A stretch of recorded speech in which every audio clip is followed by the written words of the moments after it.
जी भाई अस्सलाम वालेकुम।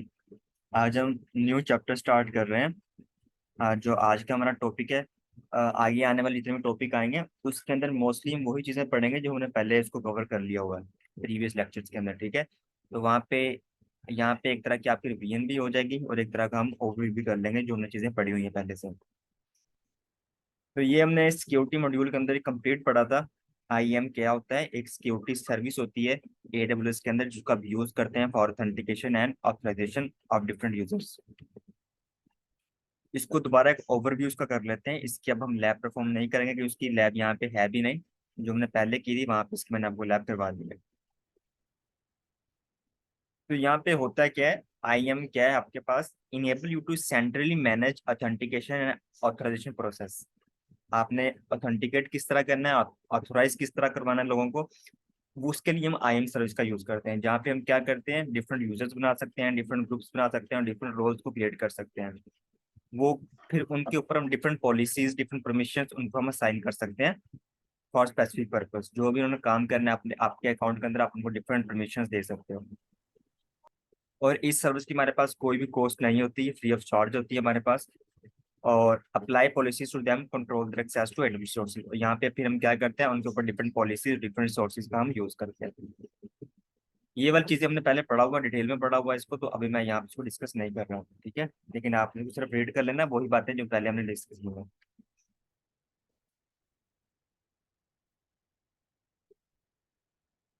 Access to AWS services. AWS service को एक्सेस करने के तीन तरीके होते हैं हमारे पास। हम सीएलए के थ्रू एक्सेस कर सकते हैं, हम एसटी के थ्रू एक्सेस कर सकते हैं। इन दोनों को हम बोलते हैं प्रोग्रामेटिक एक्सेस। अगर आपने प्रोग्रामेटिक एक्सेस देनी है उसके लिए हम सीएलए या एसटी का यूज करते हैं।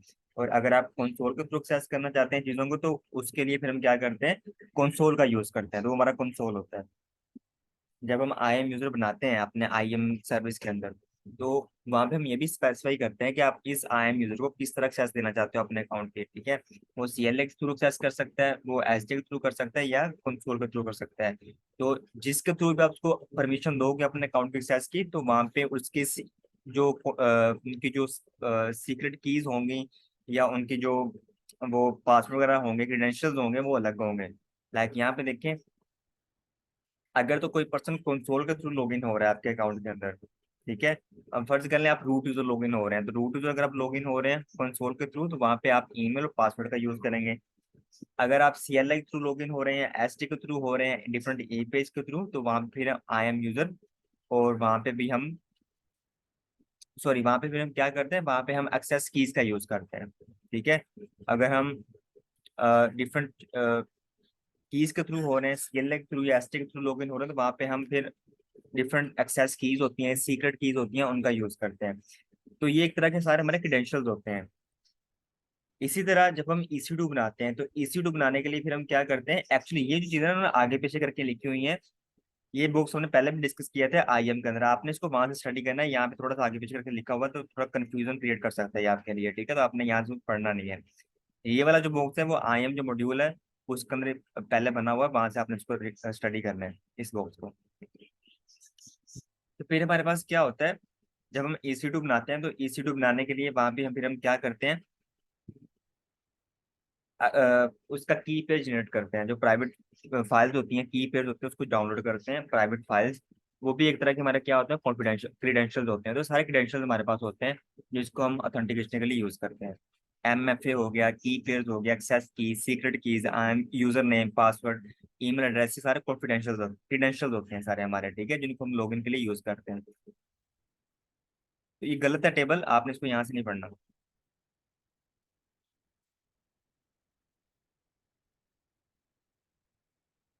फिर आपको याद होगा कि हमने कुछ चीजें पढ़ी थी आईएम के अंदर पहले से। हमने पढ़ा था कुछ आइडेंटिटी बेस्ड पॉलिसी होती है और कुछ रिसोर्स बेस्ड पॉलिसी होती है। मुझे बता सकते हैं इसके डिफरेंस क्या होता है?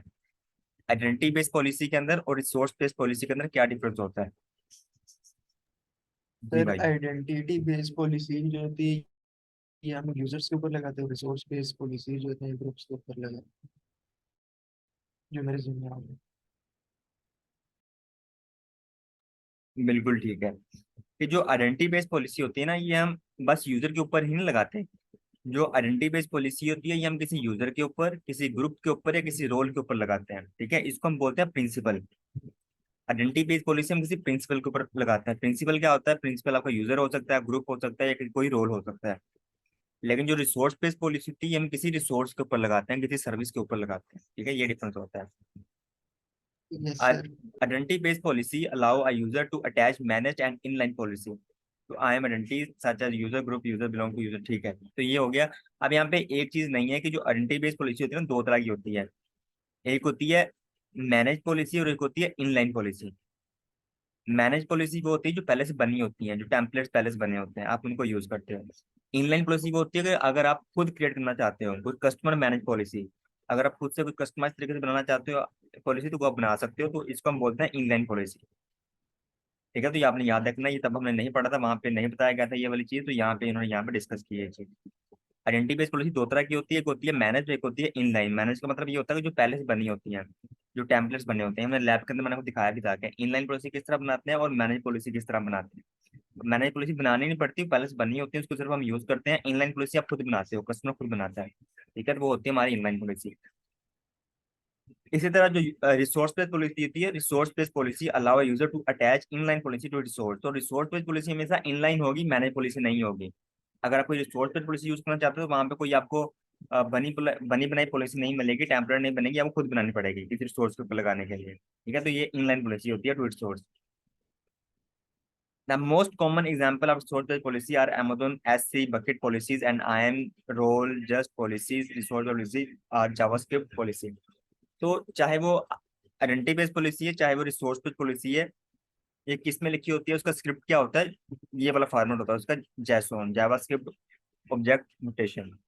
ठीक है, तो ये उसका फॉर्मेट होता है, इसमें वो पॉलिसी लिखी होती है, मैंने आपको दिखाया भी था। Resource level permission are only available for some AWS services and resource they provide granular access control over specific project within AWS services। तो ग्रैनुलर का मतलब क्या होता है कि आप जितनी परमिशन दोगे उतनी ही साइन होंगी, एक्स्ट्रा परमिशन साइन नहीं होगी इसको।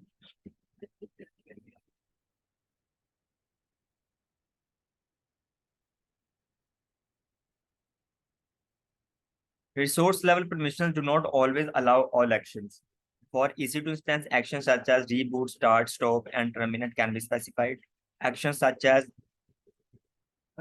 run instances cannot be specified because you do not know the instance before the instance call is completed. Instance apply to EC2 is also ठीक है।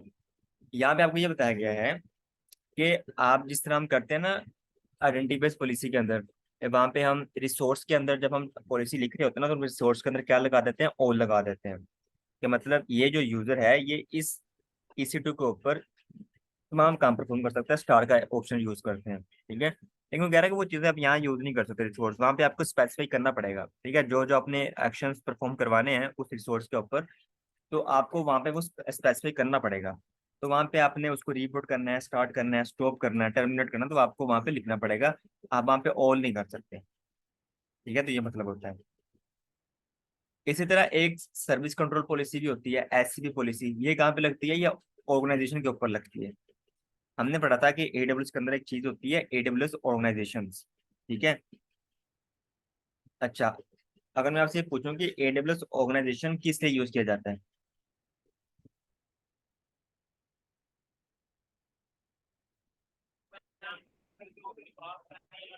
एक हमने कीवर्ड सर पढ़ा था। जी, जो AWS ऑर्गेनाइजेशन होता है ये यूज किया जाता है फॉर कंसोलिडेटेड बिलिंग। ठीक है, बिल को कंसोलिडेट करने के लिए मल्टीपल अकाउंट का बिल एक ही जगह पे आए, उसके लिए हम AWS ऑर्गेनाइजेशन का यूज करते हैं। और जो AWS ऑर्गेनाइजेशन होती है इसके ऊपर जो पॉलिसी लगती है उसको हम बोलते हैं SCP policy, service control policy. ठीक है, ये आपने याद रखना है। यहाँ पे आइडेंटिटी बेस्ड पॉलिसी या रिसोर्स बेस्ड पॉलिसी यूज नहीं होगी ऑर्गेनाइजेशन के अंदर। ठीक है, यहाँ पे क्या यूज होगा, यहाँ पे SCP पॉलिसी यूज होगी। इसी तरह एक होती है एक्सेस कंट्रोल लिस्ट, ACL, जो हम कहाँ पे यूज करते हैं, जो हम किसी सर्वेंट के ऊपर यूज करते हैं। ठीक है, NACL होता है नेटवर्क एक्सेस कंट्रोल लिस्ट। तो एक्चुअली ये डॉक्यूमेंट होता है हमारा पॉलिसी का, कि जब हम कोई पॉलिसी बनाते हैं, इनलाइन या मैनेज पॉलिसी हम यूज करते हैं, तो उसके बैकएंड के ऊपर कुछ लिखा होता है।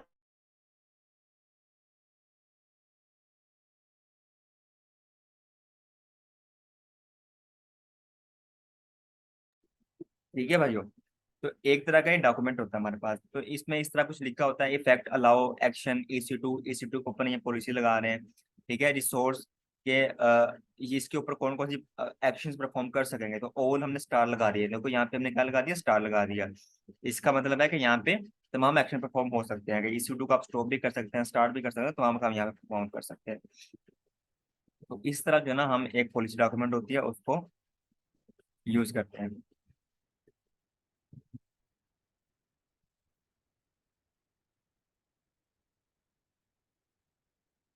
फिर हमने पढ़ा था रोल्स भी होते हैं। ठीक है, तो रोल्स किस काम आते हैं, जो रोल्स होते हैं वो हम यूज करते हैं एक्सेस देने के लिए फॉर फेडरेटेड यूजर। जो फेडरेटेड यूजर होते हैं, जो हमारे अकाउंट से बिलोंग नहीं करते ऐसे यूजर, उनको एक्सेस देने के लिए, परमिशन देने के लिए हम रोल्स का यूज करते हैं। ठीक है, तो ये हमारे होते हैं रोल। तो इसको मैंने डिस्कस किया था, इसको सिर्फ आपने रीड कर लेना है। ये यूजर बेस्ड पॉलिसी है, ये रिसोर्स बेस्ड पॉलिसी है। ठीक है, तो यहाँ पे वो कुछ आपको डायग्राम बना के दी गई है, इसको देख लेना है आपने, कुछ भी नहीं है इसके अंदर। यहाँ पे ये हमने पहले भी डिस्कस किया था कि बेस्ट प्रैक्टिसेस क्या होती हैं, इसको भी रीड कर लें। ठीक है, ये हमने पहले पढ़ी हुई है। बेस्ट प्रैक्टिस क्या होता है हमारे पास, ये देखें, अवॉइड यूजिंग रूट यूजर। कि आप जब भी लॉगिन हो तो रूट यूजर लॉगिन नहीं होना, आपने एक IAM यूजर बना लें, उसको एडमिन राइट से दो, जब भी अपने नेक्स्ट टाइम लॉगिन होने तो as a IAM user login हो। ठीक है, और अगर आपने किसी को परमिशन देनी है किसी यूजर को, तो वहाँ पे लीस्ट प्रिविलेजेस जो प्रिंसिपल होता है उसको फॉलो करें। और इसी तरह अगर आपने क्रॉस अकाउंट किसी को एक्सेस देनी है, कोई ऐसा पर्सन जो किसी दूसरे अकाउंट से बिलोंग करता है, आपने उसको एक्सेस देनी है, या आपने टेम्परेरी किसी पर्सन को एक्सेस देनी है, तो वहां पे उसका यूजर नहीं आप क्रिएट करोगे, तो वहां पे आप क्या करोगे, वहां पे उसको आप डायरेक्टली रोल असाइन करोगे। तो रोल इसलिए भी यूज किया जाता है। और अगर आप अपना अकाउंट यूज कर रहे हो तो वहां पे आप MF इनेबल कर लो। तो कुछ बेस्ट प्रैक्टिस है IAM के अंदर जिनको हम यूज करते हैं, इसको हमने डिटेल में पढ़ा है वहां पे प्रीवियस लेक्चर्स के अंदर। जी भाई, क्लियर है यहाँ तक?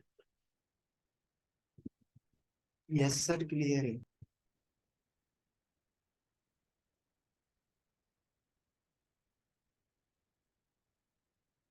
सर एक चीज पूछनी थी, अभी अब एक IAM यूजर बनाते हैं ना, तो उसके बाद मतलब अगर अगला यूज नहीं करता, मतलब उस अकाउंट से लॉग नहीं होता, तो बिल आता है।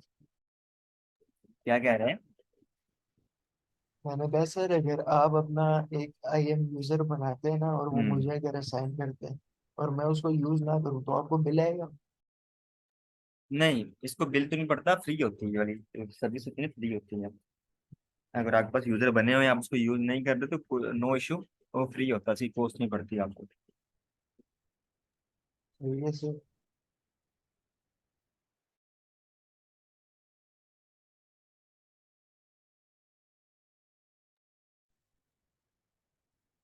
हमने पहले डिस्कस किया था कि हमारे पास क्या होता है हम जब EC2 पहले बना रहे थे ना, तो हम किसके थ्रू बना रहे थे, हम कंसोल के थ्रू बना रहे थे।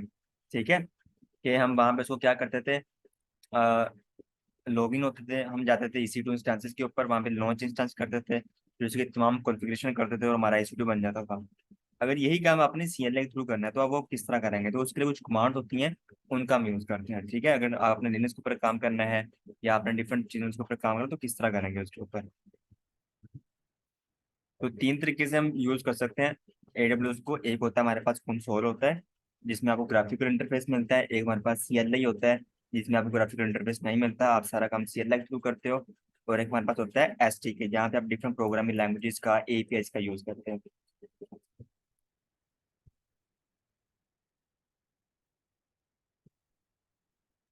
तो यहाँ पे अगर आपने CLI यूज करना है लिनक्स के ऊपर, ठीक है, अगर आप AWS के ऊपर काम, जिस तरह हमारे पास होता है ना, हम क्या काम करते हैं, हम जब सेशन मैनेजर के थ्रू एक्सेस करते हैं अपने EC2 को, ठीक है, तो वहाँ पे क्या होता है, वहाँ पे चीज़ें पहले से इंस्टॉल होती हैं, CLI पहले से इसके ऊपर इंस्टॉल होता है। ठीक है, वहाँ पे हमें ये कमांड नहीं चलानी पड़ती।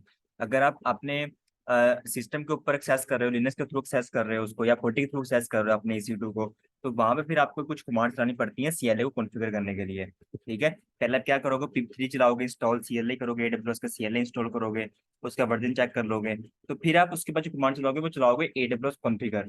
ठीक है, कॉन्फ़िगर के अंदर चलाने के बाद आपको उसको कॉन्फ़िगर थोड़ा बहुत करना पड़ेगा। लेकिन अगर हम ये सारा काम सेशन मैनेजर के थ्रू कर रहे हैं, तो वहाँ पे हम डायरेक्टली जो स्टार्ट करते हैं ना, हम यहीं से स्टार्ट करते हैं AWS कॉन्फ़िगर इस कमांड से। ठीक है, क्योंकि वहां पे पहले से चीजें इंस्टॉल होती हैं, हमें वो कमांड वहां पे नहीं चलानी पड़ती। वो एडब्ल्यूएस का अपना सॉफ्टवेयर होता है। ठीक है, तो हम लैब, आगे इसकी लैब आ रही है, आपने वो परफॉर्म करनी है। उसके अंदर भी जब आप प्रोडक्ट को एक्सेस करोगे तो वहां पे आपने ये कमांड चलानी होती है, पिप 3 इंस्टॉल एडब्ल्यूएस CLI। तो ये आप उसको चलाना पड़ता है, और आपका वो CLI इंस्टॉल हो जाता है। इंस्टॉल होने के बाद फिर आप क्या करते हो, एडब्ल्यूएस कॉन्फ़िगर करते हो। ठीक है, ये वाली कमांड चलाते हो। ये आपने तब चलानी है यहाँ से कि अगर आप उसको पुटिंग थ्रू सर्च कर रहे हो अपने EC2 को। अगर आप जो AWS का अपना सॉफ्टवेयर है, सेशन मैनेजर, अगर उसको थ्रू सर्च कर रहे हो तो वहां पे आपने वो कमांड नहीं चलानी। उसकी चलाने की जरूरत ही नहीं है पहले वाली, क्योंकि वो पहले से चली होती है, तो उसका CLI पहले से इंस्टॉल होता है। आपने वहां पे डायरेक्टली ये कमांड चलानी है, AWS कॉन्फ़िगर। ठीक है, तो कॉन्फ़िगर चलाने के बाद वो आपसे ये पूछता है कि आपकी एक्सेस की क्या है, सीक्रेट की क्या है, आपने वो डालनी होती है। फिर आप किस रीजन के अंदर काम करना चाहते हैं, उस रीजन का आपने नाम यहाँ पे डालना होता है, US बेस्ट हो जो भी है। ठीक है, तो उसके बाद फिर आपका CLI कॉन्फ़िगर हो जाता है, आप उसके ऊपर काम कर सकते हैं इजीली।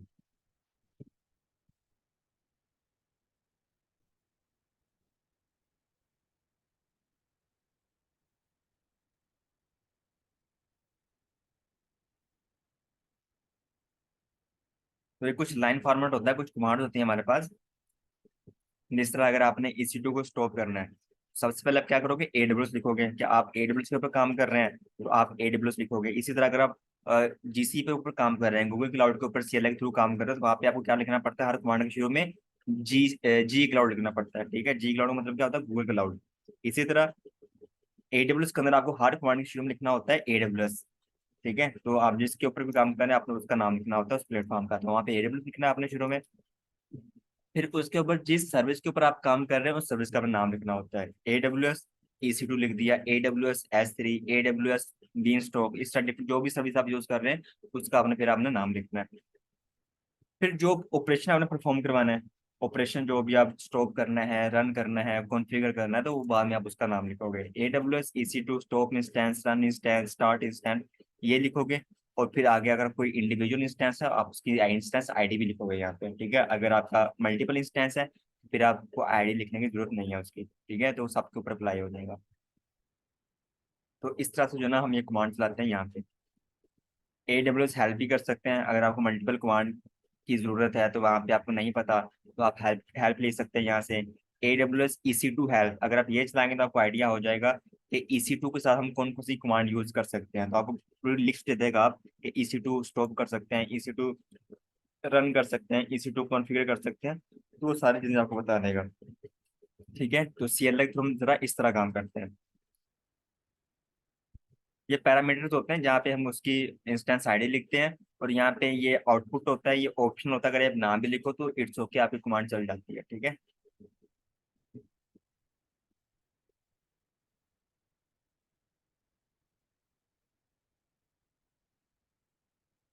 जिस तरह का यहाँ पे आप लिखोगे AWS EC2 हेल्प।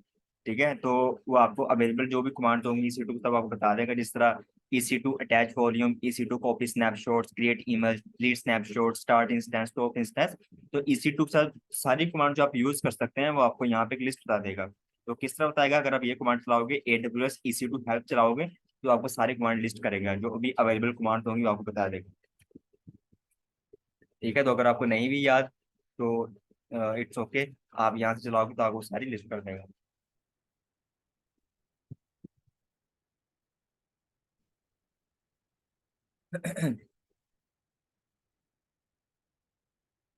फिर एक और होती है कि अगर आप देखना चाहते हैं कि मेरा जो EC2 है, अगर कोई EC2 आपके पास बना हुआ है, उसकी आपने कॉन्फ़िगरेशन देखनी है। ठीक है, एक तो होता है ना कि हम कंसोल के थ्रू अगर काम कर रहे हैं, तो कंसोल के थ्रू काम करने के लिए हम क्या करते हैं कि जहाँ पे EC2 का नेम लिखा होता है, वेब सर्वर, ऐप सर्वर, उसके लेफ्ट साइड में बॉक्स होता है, एम्प्टी बॉक्स, उस पर हम क्लिक करते हैं। जैसे क्लिक करते हैं उसके नीचे तमाम उसकी कॉन्फ़िगरेशन आ जाती है कि ये किस VPC की तरह बना हुआ है, इसके अंदर सिक्योरिटी कौन सा लगा हुआ है, पब्लिक IP क्या है, वो सारी चीजें वहाँ पे आ जाती हैं।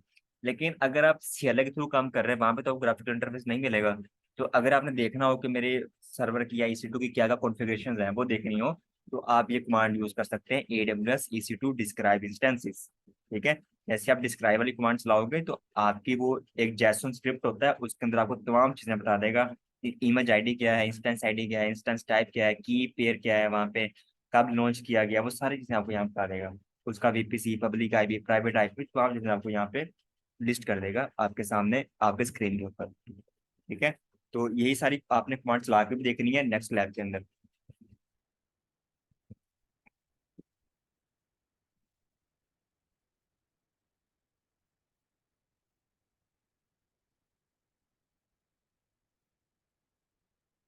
अगर आप फिल्टर करना चाहें, आपके पास मल्टीपल इंस्टेंसेस, तो आप वहाँ पे फिल्टर भी यूज कर सकते हैं।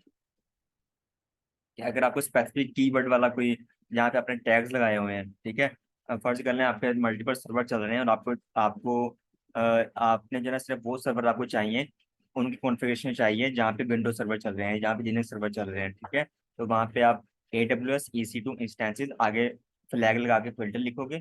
फिल्टर लिख के फिर आगे आगे उसका जो की टैग है, जो आपने टैग लगाया होगा वो लिखोगे, उसका नेम और वैल्यू लिखोगे कि मुझे सिर्फ वो इंस्टेंस की कॉन्फ़िगरेशन दिखाओ जहाँ पे विंडोज सर्वर चल रहे हैं, जहाँ पे लिनक्स सर्वर चल रहे हैं। ठीक है, तो आपको इस सिनेरियो में भी वो रिजल्ट मिल जाएगा।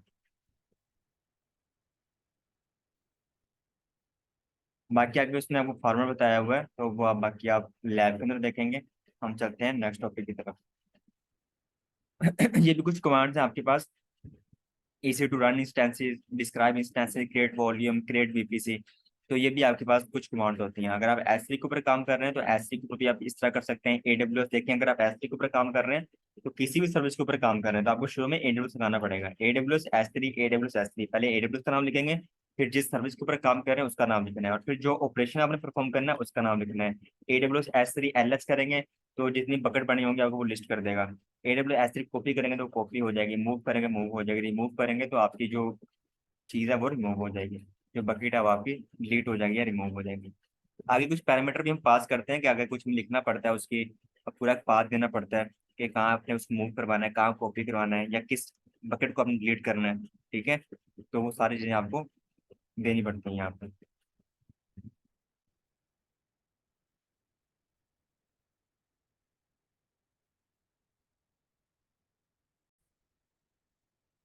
और इसके बाद जो हमारा नेक्स्ट टॉपिक है वो है AWS सिस्टम मैनेजर।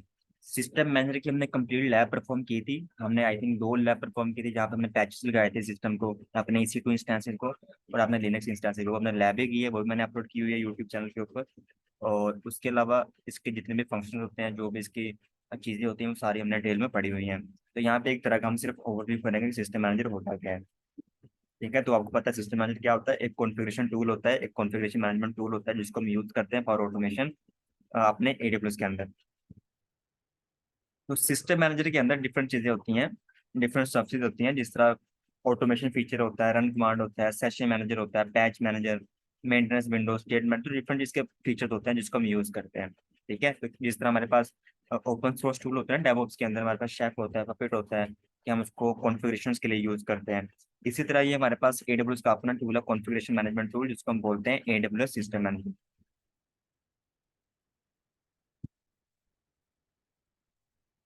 तो इसके अंदर डिफरेंट चीजें होती हैं, automation, documents, patch manager, parameter store, तो इसको हम पढ़ लेते हैं यहाँ पे। तो सबसे पहले हमारे पास आता है ऑटोमेशन। कि अगर आपने कोई भी काम ऑटोमेशन ऑटोमेटिक तरीके से करवाना है तो आप यहाँ पे ये वाला फीचर यूज कर सकते हैं। Safely automate common and repetitive IT operations and management task across AWS sources. आपके मल्टीपल EC2 बने हुए हैं, आपकी मल्टीपल S3 बकेट बनी हुई हैं। अगर आप चाहते हैं कि उनके ऊपर कोई रिपीटेटिव IT ऑपरेशन आप परफॉर्म करना चाहते हैं, कोई रिपीटेटिव टास्क परफॉर्म करना चाहते हैं, तो आप ऑटोमेशन के थ्रू भी कर सकते हैं। ठीक है, आपने उन सब के ऊपर जो है ना वो कोई डॉक्यूमेंट रन करवाना है, कोई सॉफ्टवेयर रन करवाना है आपने, मतलब उसके ऊपर जो है ना फर्ज कर लें आप चाहते हैं कि जितने भी मेरे EC2 इंस्टेंस हैं, ठीक है, वो स्टॉप हो जाए स्पेसिफिक पीरियड के बाद, या वो उनका एक स्पेसिफिक पीरियड के बाद उनका स्नैपशॉट ले लिया जाए। ठीक है, या स्पेसिफिक पीरियड के बाद जो है ना ये वाला कॉन्फ़िगरेशन वाला इंस्टेंस ऑटोमेटिकली लॉन्च हो जाए। तो डिफरेंट चीज़ें हैं, तो आप उनको यहाँ पे कर सकते हैं। ठीक है, यहाँ पे लिखा भी हुआ run the automation by using system manager which will launch instance. आप इंस्टेंस को लॉन्च करवाना चाहते हैं ऑटोमेटिक, तो आप कर सकते हैं। टेक अ स्नैपशॉट, अगर आप चाहते हैं कि जितने भी EC2 इंस्टेंस चल रहे हैं उनका आफ्टर स्पेसिफिक टाइम पीरियड एक स्नैपशॉट ले लिया जाए, तो वो यहाँ पे ऑटोमेटिक तरीके से ले लिया जाएगा। टैग इंस्टेंसेस, अगर आप चाहते हैं जब भी कोई न्यू इंस्टेंस बने तो उसका ऑटोमेटिकली जो है ना टैग उसको लग जाए, तो टैग भी यहाँ पे लगा देंगे। डिलीट ओल्ड इमेजेस, किसी इमेज को डिलीट करना चाहते हैं वो भी हो जाएगा। टर्मिनेट इंस्टेंस, इसी इंस्टेंस को टर्मिनेट करना तो वो भी आप यहाँ पे कर सकते हैं ऑटोमेशन तरीके से। ठीक है, तो कुछ यहाँ पे इसके एप्लीकेशन है जिनको आप यूज कर सकते हैं। AWS के अंदर। तो ये हमारा काम करता है कौन, ऑटोमेशन।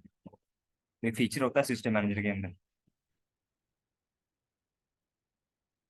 तो यहाँ पे भी आप क्या करते हो, यहाँ पे आप उसको ना एक डॉक्यूमेंट लिखते हो, डॉक्यूमेंट के अंदर आप क्या लिखते हो, पॉलिसी लिखते हो जैसन के अंदर।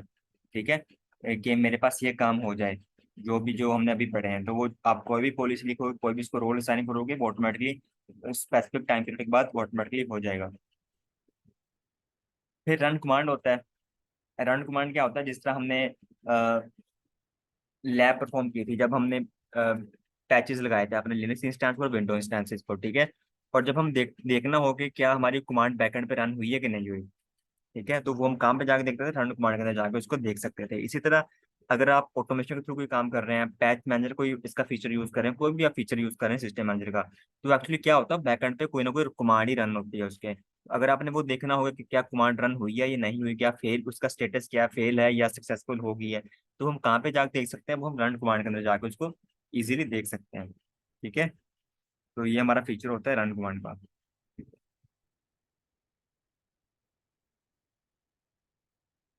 इसी तरह सेशन मैनेजर होता है। सेशन मैनेजर क्या होता है कि अगर आप अपने किसी भी लिनक्स इंस्टेंस को एक्सेस करना चाहते हैं, ठीक है, तो उसका एसएसएस लेना चाहते हैं without enabling any particular security group, तो फिर आप क्या कर सकते हैं, सेशन मैनेजर का यूज कर सकते हैं।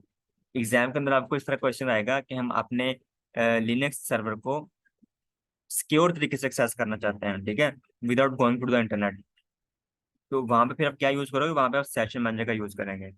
हमने ये बात डिस्कस की थी कि जब भी हम किसी अपने सर्वर को और रिमोटली एक्सेस लेते हैं या एस सच के खुद को एक्सेस करते हैं, तो हमें सिक्योरिटी ग्रुप के अंदर जाके कोई ना कोई हमें पोर्ट इनेबल करनी पड़ती है, कोई ना कोई रूल लगाना पड़ता है।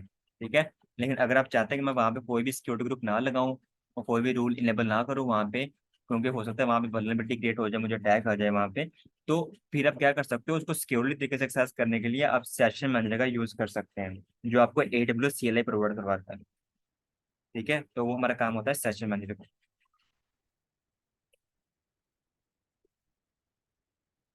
फिर पैच मैनेजर होता है। आई डोंट थिंक इसको डिस्क्राइब करने की जरूरत है, हमने इसकी लैब की थी। पैच मैनेजर क्या होता है, एक पैच लाइन बेसलाइन क्रिएट करते हैं हम। ठीक है, क्रिएट अ पैच बेसलाइन हम खुद भी क्रिएट कर सकते हैं, जो पहले से टेम्पलेट बने होते हैं हम उनको भी यूज कर सकते हैं। Create maintenance window for patching, apply patches and audit result with patch compliance, तो वो सारी चीजें वहां पे जाके देख सकते हैं। तो पैच मैनेजर क्या होता है, अगर आपने मल्टीपल EC2 इंस्टेंसेस के ऊपर कोई पैचेस लगाने हैं, कोई विंडो उसको अपडेट करना है, ठीक है, कोई सिक्योरिटी पैचेस लगाने हैं, तो हम पैच मैनेजर का वहां पे यूज करते हैं। तो इसकी हमने लैब एक्चुअली की थी, तो वो वहाँ पे यूट्यूब चैनल के ऊपर है। विंडो मेंटेनेंस, कि अगर आपने कैजुअली विंडो इंस्टेंस को अपने मेंटेन करना है, ठीक है, उस मेंटेनेंस कोई काम करना है, कोई माइनर वर्जन अपडेट करना है, तो उसके लिए आप विंडो मेंटेनेंस का यूज कर सकते हैं। Schedule windows of time to run administration and maintenance task across your instances, आपके पास मल्टीपल विंडो इंस्टेंसेस चल रहे हैं, उनके ऊपर का या आपने एडमिन या मेंटेनेंस वाले काम करने हैं, तो आप मेंटेनेंस विंडो के थ्रू कर सकते हैं। वहाँ पे हम क्या करते हैं, फर्स्ट टाइम हमारे पास होता है क्रिएट मेंटेनेंस विंडो, कि हम वहाँ पे जो भी वर्जन चलाना चाहते हैं, जो भी हमारी पॉलिसी होगी वहाँ पे ये हम चूज करेंगे फर्स्ट स्टेप के ऊपर। असाइन टारगेट, वो जो पैचेस लगाने हैं, जो विंडो वेंडर्स को काम करना है, वो किसके ऊपर लगाना है वहाँ पे, वो इसी टू हम वहाँ पे स्पेसिफाई करेंगे, तो उसको हम बोलते हैं असाइन टारगेट्स। असाइन टास्क, उसको असाइन करते हैं and review the status of the task, और फिर हम देखते हैं कि हमारे वहाँ पे रन कमांड के अंदर जाके देख सकते हैं कि हमारे विंडो के ऊपर अपडेट आ चुका है कि नहीं आया। ठीक है, तो वो सारे काम यहाँ पे देख सकते हैं।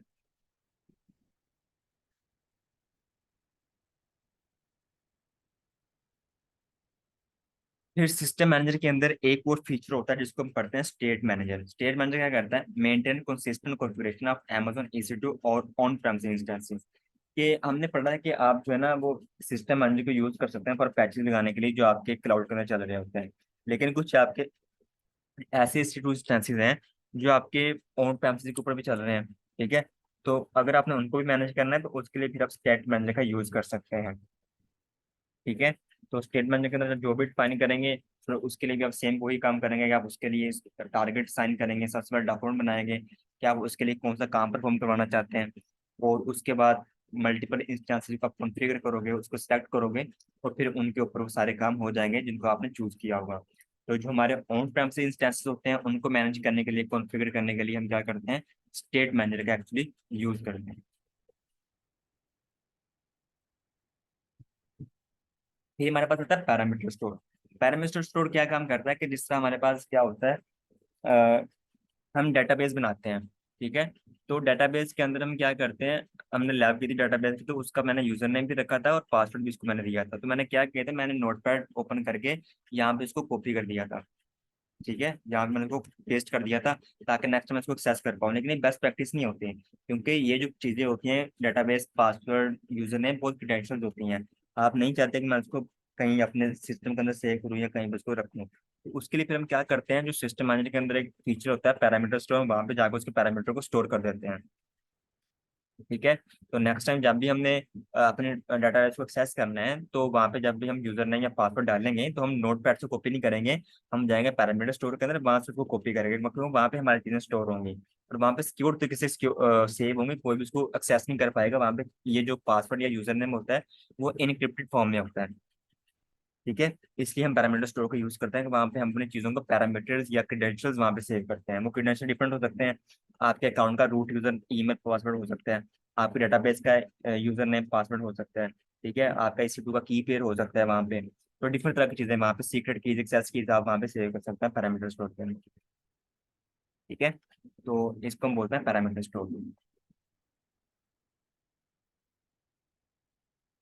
इन्वेंट्री, कि अगर हम एक तमाम इन्वेंट्री को एक ही जगह देखना चाहते हैं, मल्टीपल इंस्टेंस चल रहे हैं, आप उनकी कॉन्फ़िगरेशन को देखना चाहते हैं, तो जो इन्वेंट्री वाला फीचर होता है आप उसको यूज कर सकते हैं। उसके आपको ये पता चल जाता है कि इसी को कितने चल रहे हैं, उनके ऊपर कौन कौन से सॉफ्टवेयर चल रहे हैं, कौन कौन सी एप्लीकेशन रन है, उनका वर्जन क्या है, वो तमाम चीजें, पैचेस कौन से लगे हुए हैं, किस सबनेट के अंदर है, किस VPC के अंदर है, उसका पब्लिक IP क्या है, तो आपको तमाम चीजें एक ही जगह पे देखने को मिल जाएंगी। उसको लिए हम यूज करते हैं इन्वेंट्री।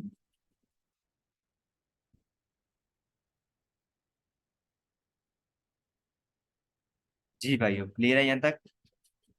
इसके तमाम फीचर का आइडिया हो गया आपको?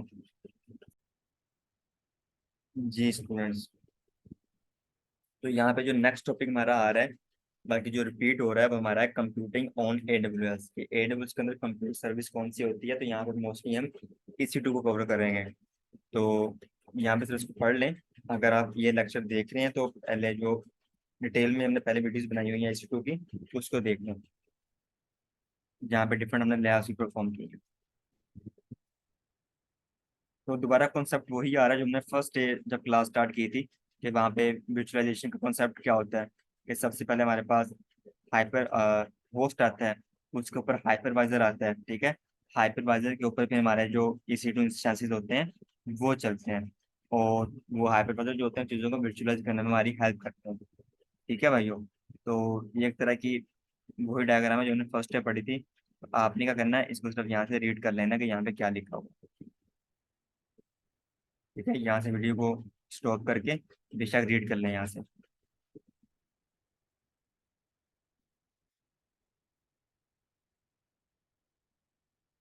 उसके बाद हमने पढ़ा था डिफरेंट, हमारे पास इंस्टेंस टाइप होते हैं हमारे पास AWS के अंदर, डिफरेंट इंस्टेंस टाइप होते हैं। इंस्टेंस टाइप के अंदर हम क्या चीज़ डिफाइन करते हैं, आप बताएं मुझे।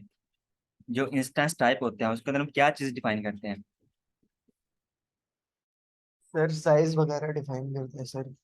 उसके अंदर बिल्कुल हम इंस्टेंस टाइप के अंदर हम रैम और वर्चुअल CPU डिफाइन करते हैं कि हमें कितने कोर CPU चाहिए और कितनी रैम चाहिए अपने सर्वर के लिए। तो वो उसके लिए हम इंस्टेंस टाइप यूज करते हैं। इंस्टेंस टाइप के अंदर फिर हमारे पास डिफरेंट फैमिलीज आ जाती हैं, T फैमिली आ जाती है, A फैमिली आ जाती है, आपके पास R फैमिली, M फैमिली आ जाती है। तो आपको कोई भी चाहिए, मेमोरी ऑप्टिमाइज चाहिए, आपको कंप्यूट ऑप्टिमाइज चाहिए जहाँ पे आपको प्रोसेसिंग स्पीड ज़्यादा चाहिए, आपको मेमोरी ज़्यादा चाहिए, ठीक है, आपको ग्राफिक कार्ड वाला कोई चाहिए इंस्टेंस टाइप, तो उसके लिए फिर आप एक्सटेंडेड कंप्यूटिंग वाला भी यूज़ कर सकते हैं। तो डिफरेंट वहाँ पे चीज़ें होती हैं। इसको हमने वहाँ पे डिस्कस किया था कौन कौन सी होती हैं। तो जो मैंने आपको स्लाइड शेयर किए हैं, आप सिर्फ वहीं से पढ़ लें इसको, आपको क्लियर हो जाएगा यहाँ पे।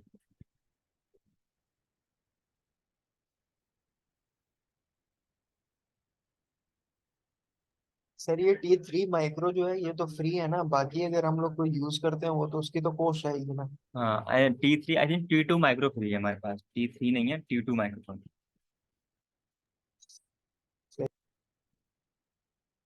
तो EC2 इंस्टेंस को प्रोविजन करने के लिए, इसको बनाने के लिए क्या करना पड़ता है, डिफरेंट चीज़ों का यूज़ करना पड़ता है। ठीक है, हम लॉन्च इंस्टेंस करेंगे, लॉन्च इंस्टेंस के बाद हम उसका नेम रखेंगे, उसको इंस्टेंस टाइप देंगे, उसको स्टोरेज प्रोवाइड करेंगे, उसका की पेयर जनरेट करेंगे, उसको किस VPC के अंदर रखेंगे, उसको पब्लिक IP देंगे, तो सारी चीज़ हम उसको करेंगे, सिक्योरिटी ग्रुप लगाएंगे उसके लिए। तो वो सारा कुछ करने के बाद हमारा एक EC2 इंस्टेंस बनता है। ठीक है, तो यहाँ पे ये चीज़ आपको बताई गई है। AMI क्या होता है, AMI के अंदर हमारा ऑपरेटिंग सिस्टम होता है। ठीक है, AMI के अंदर हमारा क्या होता है, एक ऑपरेटिंग सिस्टम होता है जो हम यूज करते हैं at the time of creation of EC2 instances. तो जो हमारा फर्स्ट स्टेप होता है EC2 के अंदर, वो होता है AMI चूज करना है। AMI की फुल फॉर्म क्या होती है, Amazon मशीन इमेज, कि आप जो मशीन बना रहे हैं, EC2 बना रहे हैं, उसकी इमेज क्या होनी चाहिए, विंडो होनी चाहिए, ubuntu होनी चाहिए, लिनक्स होनी चाहिए, कौन सी होनी चाहिए, तो वहाँ पे आप ये चूज करते हैं। फिर हमने ये भी पढ़ा था कि जो AMI है उसको हम डिफरेंट जगह से बाय कर सकते हैं, कम्युनिटी होती है, मार्केट प्लेस होती है, तो डिफरेंट जगह से आप उसको बाय कर सकते हैं।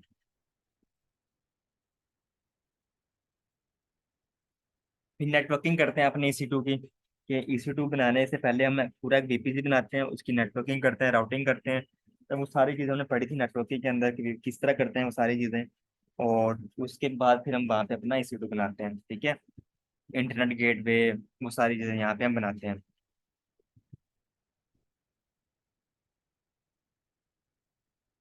यहाँ पे एक और चीज़ लिखी गई है, इंटरनेट गेटवे को पता चलेगा कि जो बाहर जाने का रास्ता होता है, ठीक है, जो बाहर आने का जाने का रास्ता होता है, वो हमारा होता है इंटरनेट गेटवे। एक और चीज होती है जो उसको हम बोलते हैं VPN गेटवे, हम VPN कनेक्शन बनाते हैं। ठीक है, VPN कनेक्शन क्यों बनाते हैं, कि अगर आपने अपने क्लाउड को जोड़ना है, उसको उसका कनेक्शन लेना है अपने ऑन प्रेमिसेस के साथ। आपका एक डाटा सेंटर बना हुआ है क्लाउड के ऊपर, एक डाटा सेंटर बना हुआ है ऑन प्रेमिसेस, अगर आपने दोनों कनेक्ट करवाना है आपस में, उसके लिए फिर हम वहाँ पे एक VPN कनेक्शन बनाते हैं। ठीक है, जहाँ पे VPN गेटवे और कस्टमर गेटवे यूज हो रहा होता है। जो हमारा VPC होता है उसके साथ VPN गेटवे अटैच होता है। जो कस्टमर एंड होता है ऑन प्रेमिसेस, वहाँ पे हमारा कस्टमर गेटवे अटैच होता है। फिर वहाँ पे टनल्स क्रिएट होती हैं, और टनल्स के अंदर हमारा डाटा ट्रेवल होता है सिक्योर तरीके से एन्क्रिप्टेड फॉर्म के अंदर। ठीक है, तो खैर अब इसको पढ़ने की जरूरत तो नहीं है, लेकिन सिर्फ इसका कॉन्सेप्ट ले लें कि यहाँ पे क्या होता है। Virtual gateway is an optional component that support VPN connection. अगर आप VPN कनेक्शन बनाना चाहते हैं तो वहाँ पे आपको वर्चुअल प्राइवेट गेटवे का यूज करना पड़ता है। The virtual private gateway sits on Amazon side of the virtual VPN connection. You create a virtual private gateway and attach it to VPC. You want to create a VPN connection. जिस तरह हम internet gateway attach बनाते हैं, internet gate को बनाने के बाद attach करते हैं VPC के साथ, इसी तरह अगर आप VPN कनेक्शन बना रहे हैं तो VPN कनेक्शन बनाने के लिए आपको VPN गेटवे बनाना पड़ेगा, और उसको सेम लाइक इंटरनेट गेटवे आपको VPC के साथ उसको भी अटैच करना पड़ेगा। ठीक है, और जो कस्टमर साइड होती है, जो ऑन प्रेमिसेस होता है, वहां पे हम कस्टमर गेटवे अटैच करते हैं, which is a physical device और सॉफ्टवेयर एप्लीकेशन। वो आपका सॉफ्टवेयर भी हो सकता है, फिजिकल डिवाइस भी हो सकता है, कस्टमर गेटवे। फिर वहां पे क्या होता है, आपका वहां पे टनल्स क्रिएट हो जाती हैं, ठीक है, पाइपलाइन क्रिएट हो जाती है, और उनके दरमियान जो है हमारा डाटा, अगर आपने ट्रांसफर करना है डाटा को एक जगह से दूसरी जगह, तो डाटा सिक्योर तरीके से एन्क्रिप्टेड फॉर्म के अंदर जो है ना वो ट्रैवल होता है आपका डाटा। तो उसके लिए हम VPN कनेक्शन लाते हैं। फिर भाई हमारे पास आता है टाइप्स ऑफ IP एड्रेसेस। हमारे पास पब्लिक IP होती है, प्राइवेट IP होती है, और हमारे पास होती है इलास्टिक IP। इलास्टिक IP क्या होती है, मुझे जल्दी से बता दें जरा। इलास्टिक IP क्या होती है भाइयों। सर जो पब्लिक आईपी होती है और फिक्स होती है। हम्म, हाँ बिल्कुल। ये हमारे पास क्या होती है, पब्लिक IP होती है, लेकिन इसको स्टैटिक IP होती है, चेंज नहीं होती। अगर हम अपने EC2 को स्टॉप करके दोबारा स्टार्ट करेंगे तो ये चेंज नहीं होगी, ठीक है, सेम वही रहेगी, क्योंकि स्टैटिक IP होती है, और इसकी माइनर सी कॉस्ट होती है। ठीक है, अगर आप इसको यूज कर रहे हैं तो फिर तो इसकी कॉस्ट नहीं पड़ेगी आपको, आप इसको यूज कर रहे हैं पब्लिक IP। लेकिन अगर ये आपके अकाउंट के अंदर पड़ी हुई है, आप उसको यूज नहीं कर रहे, तो फिर आपको इसकी कॉस्ट पड़ेगी इलास्टिक IP की। ये आपने याद रखना है। तो ये स्टैटिक IP होती है हमारी। बाकी प्राइवेट IP पब्लिक IP को हमने उसको डिटेल में डिस्कस किया होगा पहले से। यहाँ पे आपके AWS के अंदर, क्लाउड प्रैक्टिशनर के अंदर, सिर्फ आपने एक लाइन को याद रखना है, ये वाली लाइन। ठीक है, इसको सिर्फ आपने याद रखना है। इसके ऊपर एक पूरा मॉड्यूल है, इस लाइन के ऊपर, इस लाइन को बहुत सारी एक्सप्लेनेशन है इसके अंदर, बहुत सारी लैब्स हैं, लेकिन वो आगे जाके पढ़ेंगे सोशल लेवल के ऊपर, प्रोफेशनल लेवल के ऊपर। ठीक है, क्लाउड के ऊपर सिर्फ आप इतना याद रखें, फाउंडेशन के ऊपर, और एग्जाम में आपसे इतना ही पूछा जाएगा इस लेवल के ऊपर। आप कनेक्शन बिटवीन टू और more VPC is known as peering connection. ठीक है, तो पेयरिंग कनेक्शन के बारे में आपसे पूछा जाएगा एग्जाम के अंदर। पेयरिंग कनेक्शन क्या होता है कि आपके पास मल्टीपल वीपीसी अगर चल रहे हैं आपके एक अकाउंट के अंदर या दूसरे अकाउंट के अंदर, फर्ज कर लें ये आपका अकाउंट है, ठीक है, और ये आपके दूसरे फ्रेंड का अकाउंट है। आपके अकाउंट के अंदर दो वीपीसी चल रहे हैं और आपका जो फ्रेंड है उसके यहाँ भी एक वीपीसी चल रहा है, ठीक है। अगर आप चाहते हैं कि यहाँ पे कुछ आपस में कम्युनिकेट करें, ये वीपीसी इससे कम्युनिकेट करे, ये वीपीसी इससे कम्युनिकेट करे, ठीक है। कम्युनिकेशन का मतलब क्या होता है कि यहाँ पे एक सर्वर है, वेब सर्वर है, उसने एक्सेस करना है यहाँ पे डाटाबेस को। इसी तरह यहाँ पे कोई सर्वर है, उसने एक्सेस करना है यहाँ पे S3 को, ठीक है। तो वो कर सके यहाँ पर, मतलब किस तरह होगा वो, पेयरिंग कनेक्शन वहाँ पे बनाएंगे, पेयरिंग कनेक्शन। तो पेयरिंग कनेक्शन इसलिए यूज किया जाता है। अभी फाउंडेशन लेवल के ऊपर, क्लाउड प्रैक्टिशनर के ऊपर सिर्फ एक लाइन में डिस्क्राइब किया गया है, तो आपने इतना ही याद रखना है, लेकिन इसके ऊपर बहुत डिटेल आगे जाके स्पेशल नेटवर्क के अंदर, ठीक है। तो यहाँ पे हम पेयरिंग कनेक्शन किस लिए यूज करते हैं, अगर आप मल्टीपल वीपीसी को आपस में कम्युनिकेट करवाना चाहते हैं, तो वो वीपीसी आपके विद इन रीजन हो सकते हैं, अक्रॉस रीजन हो सकते हैं, विद इन अकाउंट हो सकते हैं, और अक्रॉस डिफरेंट अकाउंट भी हो सकते हैं, कहीं भी हो सकते हैं वीपीसी। अगर उनको आप आपस में कम्युनिकेशन करवानी है उनकी आपस में, तो वहाँ पे आप क्या करेंगे, पेयरिंग कनेक्शन वहाँ पे बनाएंगे। तो ये हमारा होता है पेयरिंग, AWS पेयरिंग कनेक्शन हमारा होती है, सर्विस होती है, इसको वहाँ पे हम क्रिएट करते हैं,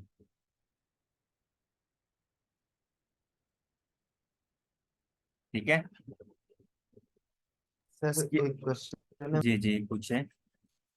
सर हम लोग कोई एप्लीकेशन अगर हम लोगों ने रन करवानी हो तो वो हम लोग सिर्फ EC2 इंस्टेंस पे मतलब रन करवा सकते हैं, मतलब या उसके लिए हमें ये VPC बनाना पड़ेगा अगर इंटरनेट पे हम लोगों ने करवानी है, रन करवानी है। आप एप्लीकेशन को भी छोड़ें, आप EC2 बना ही नहीं सकते वीपीसी के बगैर, ठीक है। तो एप्लीकेशन तो आप बाद में इसके ऊपर डिप्लॉय करेंगे ना, या रन करवाएंगे, पहले तो आप EC2 बनाएंगे। तो EC2 बनाने के लिए पहले वीपीसी को बनाना ही पड़ेगा, ठीक है। अगर आप वीपीसी स्पेसिफाई नहीं करेंगे कि मैंने EC2 किस वीपीसी के अंदर बना रहा हूँ, तो आपका EC2 बनेगा ही नहीं। तो सही। ये चीज जरूरी होती है। अच्छा, यहाँ पे आ रहा है security group, and I don't think इसको एक्सप्लेन करूँ मैं यहाँ पे, ठीक है, बहुत दफा पढ़ लिया इसको। सिक्योरिटी ग्रुप क्या होता है हमारे पास, स्टेटफुल होता है, वो सारी चीजें, ठीक है। तो इसको मैं यहाँ पे स्किप कर रहा हूँ अभी। और मैंने आपको बताया भी था कि आपने एक कॉन्सेप्ट याद रखना है कि सिक्योरिटी ग्रुप के अंदर और जो हमारे पास NACL होता है, तो आप मुझे बता दें कि सिक्योरिटी ग्रुप और network access control list NACL उसके अंदर क्या डिफरेंस होता है।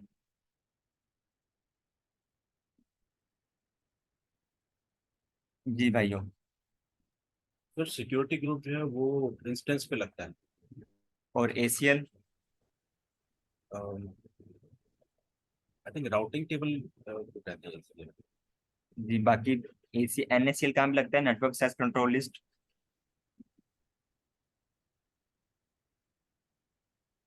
मैं तो इसलिए स्किप कर रहा था, मैंने बहुत बार पढ़ाया हुआ है।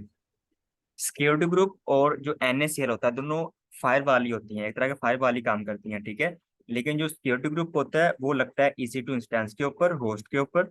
और जो हमारा होता है NACL network access control list, जो भी वो लगता है सबनेट के ऊपर, ठीक है। तो ये डिफरेंस होता है। और जो सिक्योरिटी ग्रुप होता है वो स्टेटफुल होता है, और जो हमारे पास NACL होता है वो स्टेटलेस होता है। तो जब आप स्लाइड्स रीड करेंगे तो आपको आइडिया हो जाएगा वहाँ पे। फिर आता है इंस्टेंस प्रोफाइल। इंस्टेंस प्रोफाइल के अंदर क्या करते हैं कि जब हम EC2 बना रहे होते हैं तो उसका जो लास्ट बॉक्स होता है ना, एडिशनल डिटेल का, वहाँ पे क्लिक करते हैं, थोड़ा नीचे जाके एक ऑप्शन आता है इंस्टेंस प्रोफाइल। वहाँ पे अगर आपने उसको कोई पॉलिसी अटैच करनी है, कोई रोल असाइन करना है EC2 को, तो वहाँ पे फिर हम इंस्टेंस प्रोफाइल यूज करेंगे, ठीक है। जिस तरह हम मल्टीपल EC2 को सिस्टम मैनेजर के थ्रू एक्सेस करवाना चाहते हैं तो उसको हम एक ऐसे हम रोल साइन करेंगे। हम अगर अपने EC2 को डाटाबेस से कनेक्ट करना चाहते हैं तो उसको रोल साइन करेंगे। तो जितने भी रोल साइन करेंगे अपने EC2 को, अगर आपने EC2 को ऐसे से कम्युनिकेट करवाना है तो उसको रोल साइन करेंगे। तो जितने भी रोल होते हैं वो कहाँ पे जाके उसको साइन करते हैं, वो एक इंस्टेंस प्रोफाइल वाला सेक्शन होता है, वहां पे जाके उसको साइन करते हैं, ठीक है। उसको ड्रॉप डाउन करते हैं तो वहां पे हमें नजर आ जाता है। तो ये कहाँ मिलेगा इंस्टेंस प्रोफाइल, कि जब आप जो लास्ट सेक्शन होता है ना आपका एडिशनल डिटेल वाला, वहां पे क्लिक करेंगे तो थोड़ा नीचे आपको नजर आ जाएगा यूजर डाटा का बिल्कुल ऊपर।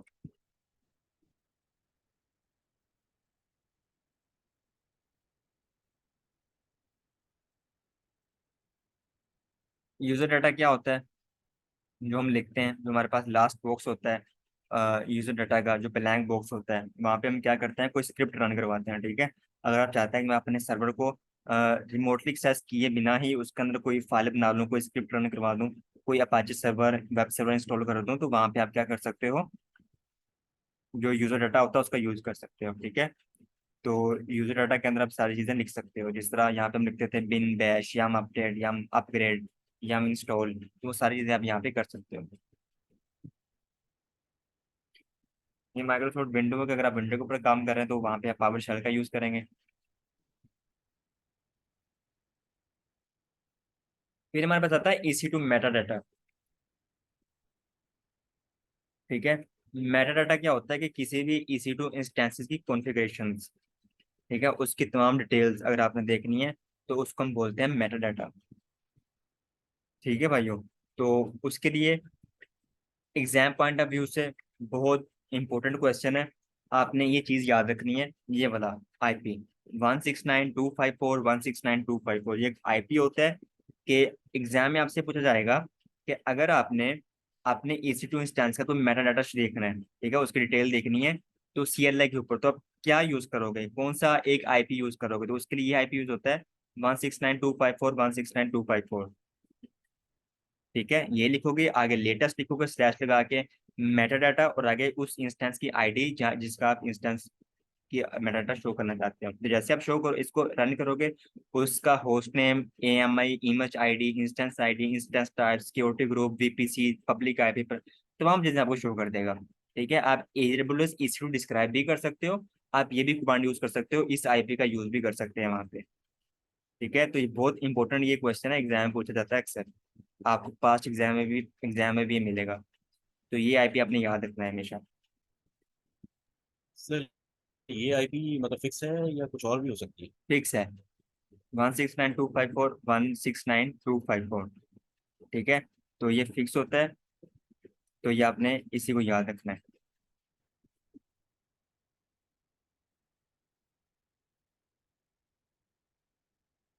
मेटा डाटा को रिट्रीव करने के लिए हम इस IP का यूज करते हैं। ठीक है,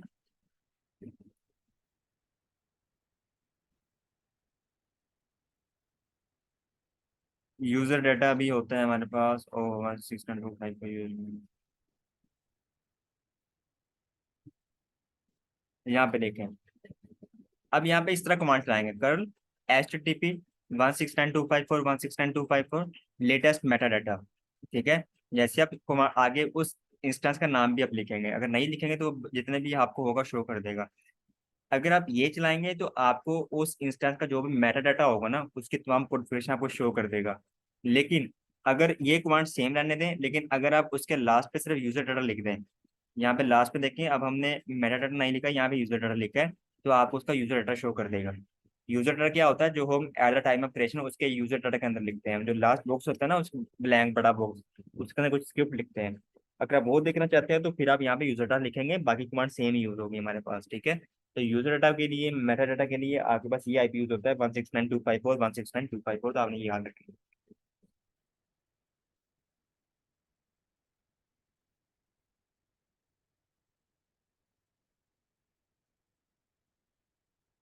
अगर आप फिल्टर करना चाहते हो, सिर्फ पब्लिक IP देखना चाहते हो, सिर्फ सबनेट ID देखना चाहते हो, तो वहां पे आप फिल्ट्रेशन भी लगा सकते हो, Meta data public host name सिर्फ दिखा दो हमें। ठीक है, उसका होस्ट नेम क्या है, तो आपको सिर्फ होस्ट नेम शो कर देगा। अगर सबनेट ID लिखना चाहते हो तो वहां पे सिर्फ सबनेट ID लिख दो, आपको उसकी सबनेट ID दिखा देगा। अगर आप कुछ नहीं लिख रहे तो आपको वो सारी चीजें शो करेगा। की पेयर क्या होते हैं,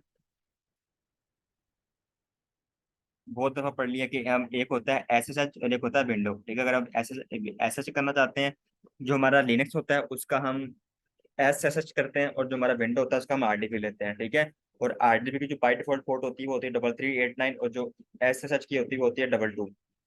तो ये हम करते हैं। ठीक है, और अगर हम उसको लिनक्स के ऊपर लिनक्स सर्वर यूज कर रहे हैं तो वहाँ पे एक .pp की फाइल होती है, उसको डाउनलोड करते हैं, और विंडो के लिए हम .pem वाली फाइल को डाउनलोड करते हैं।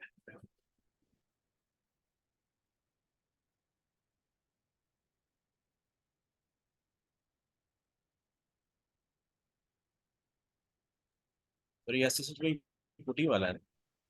ऐसे से तो ना उसको हम फुटे के थ्रू सर्च कर सकते हैं, फुटे के थ्रू भी सर्च कर सकते हैं, और एक और तरीका होता है, किसके थ्रू कर सकते हैं, एक और होता है session manager sir. Session manager के थ्रू सर्च कर सकते हैं। ठीक है, इसके और तरीके से अगर आपने, अगर वहाँ पे इस तरह पूछा जाएगा कि अगर आपने उसको इंटरनेट पे जाए बिना एक्सेस करना है, या प्राइवेटली एक्सेस करना है, या सिक्योर तरीके से एक्सेस करना है, तो इस तरह कीवर्ड को यूज करेगा एग्जाम के अंदर, तो वहाँ पे फिर हम सेशन मैनेजर का यूज करेंगे। जिस तरह मैंने आपको बोला, कुछ कॉन्फ़िगरेशन मैनेजमेंट टूल्स होते हैं डेवऑप्स के अंदर, शेफ, पपेट, एंसिबल होता है, इसको हम यूज करते हैं। इसी तरह क्लाउड के अंदर एडब्ल्यूएस के हमारे पास क्या होता है, सिस्टम मैनेजर होता है, उसका हम यहाँ पे यूज करते हैं।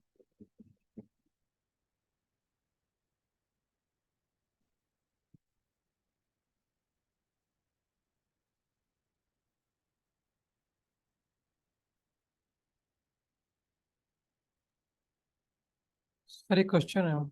जी पूछें। सर ये डिफरेंस क्या है सर बेसिक प्रोविजन के अंदर और कॉन्फ़िगरेशन के अंदर?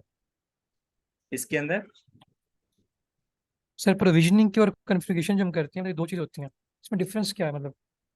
प्रोविजन होता है बनाना उसको, ठीक है, प्रोविजन उसको स्टार्ट कैसे करना है आपने, तो सेम ही तकरीबन होता है, अगर उसको मीनिंग देखें तो सेम ही तकरीबन होता है, प्रोविजन करना, उसको बनाना, इसकी कॉन्फ़िगरेशन करना, वो उसी के अंदर ही आ जाती है कॉन्फ़िगरेशन सर हम पपिट से शेफ से बना चलाना। सकते हैं इसको EC2 को? नहीं, पपेट से और शेफ से तो नहीं बना सकते, वो तो कॉन्फ़िगरेशन मैनेजमेंट टूल्स होते हैं, उसको बाद में अगर आपने अपडेट करना है, मैनेज करना है, पैचेस लगाना है, वो आप फिर यूज करते हैं सर शेफ कैसे और इसको पपेट। बनाएंगे, कैसे अगर हम क्या यूज़ कर कौन सा टूल यूज़ करेंगे किसके लिए, सर बनाने के लिए EC2 को? EC2 बनाने के लिए मतलब, सर लाइक जैसे सर हम इसको EC2 के लिए यूज़ करते हैं ना सर, पपिट को शेफ को मतलब इसकी अपडेट करने के लिए चीज़ें वगैरह हम्म, बीच में, या मैनेज करने के लिए। उसके लिए डिफरेंट जो है सर ना आई आपको थिंक मिलते हैं, उसके लिए आपको डिफरेंट प्लेटफॉर्म मिलते हैं, कुछ आपके पास जो है ना वो होते हैं यहाँ पे, सर लाइक टेराफॉर्म। टेराफॉर्म भी होता है, क्लाउड फॉर्मेशन भी होता है यहाँ पे, और जिस तरह कुछ एस टी के किट्स होती हैं, आप उसका भी यूज कर सकते हैं, जिस तरह ये है मेरे पास, क्लाउड शेल्स होते हैं, आप उनका भी यूज कर सकते जी हैं। जी। ठीक है, तो वो चीजें होती हैं, तो वो आप यूज कर सकते हैं उसको बनाने के लिए, क्लाउड शेल्स होते हैं, उसका यूज कर सकते हैं। ठीक है। जो पपेट और शेफ होता है, ये तो हम बाद में यूज करते हैं, अगर आपने मल्टीपल इंस्टेंस को मैनेज करवाना है, उनको हैंडल करना है, मैनेज करना है, या उनको कॉन्फ़िगरेशंस करनी है उनके ऊपर, तो फिर हम यूज करते हैं उनको। एग्जाम पॉइंट ऑफ व्यू से आपने यहाँ पे एक और चीज याद रखनी है कि जब हम किसी अपने EC2 को मॉडिफाई करते हैं, मॉडिफाई का मतलब क्या होता है, अगर आपने उसका इंस्टेंस साइज चेंज करना है, ठीक है, अगर फर्ज करें आप T2 माइक्रो यूज कर रहे थे, और अब आप उसकी एग्जिस्टिंग सर्वर की कैपेसिटी को इंक्रीज करना चाहते हैं या डिक्रीज करना चाहते हैं, तो आप डायरेक्टली नहीं कर सकते, पहले आपको सर्वर को स्टॉप करना पड़ेगा। ठीक है, पहले आप स्टॉप करेंगे, उसको मॉडिफाई करेंगे, जो भी आपने चेंजिंग करनी है वो चेंजिंग करेंगे यहाँ पे, और फिर इसको स्टार्ट करेंगे दोबारा से। ठीक है, जो स्टोरेज है वो आप चलते सर्वर की स्टोरेज को इंक्रीज कर सकते हैं, बट आप चलते सर्वर की इंस्टेंस टाइप को चेंज नहीं कर सकते, उसके लिए आपको सर्वर को स्टॉप करना पड़ेगा पहले। ठीक है, ये आपने एग्जाम पॉइंट ऑफ व्यू से याद रखनी है चीज। सर ऑटो स्केलिंग का जो प्रोसीजर है उसमें मतलब ये ऑटोमेटिकली इंक्रीज नहीं होगा? हाँ, उसमें नहीं, वो जो ऑटो स्केलिंग होती है ना, वहाँ पे वर्टिकल स्केलिंग नहीं होती हमारे पास, वर्टिकल स्केलिंग हमें खुद करनी पड़ेगी। जो ऑटो स्केलिंग होती है वो सपोर्ट करती है हॉरिजॉन्टल स्केलिंग को, वहाँ पे न्यू सर्वर बनते हैं और कम होते हैं, वहाँ पे एग्जिस्टिंग सर्वर की कैपेसिटी को इंक्रीज या डिक्रीज नहीं कर सकते हम ऑटोमेटिकली। ठीक है, ऑटो स्केलिंग को हम इस पर्पज के लिए यूज नहीं कर सकते हैं, वो आप पढ़ेंगे जब वहां पे जाएंगे ना ऑटो स्केलिंग वाला चैप्टर, तो फिर आपको आइडिया हो जाएगा। सही है सर।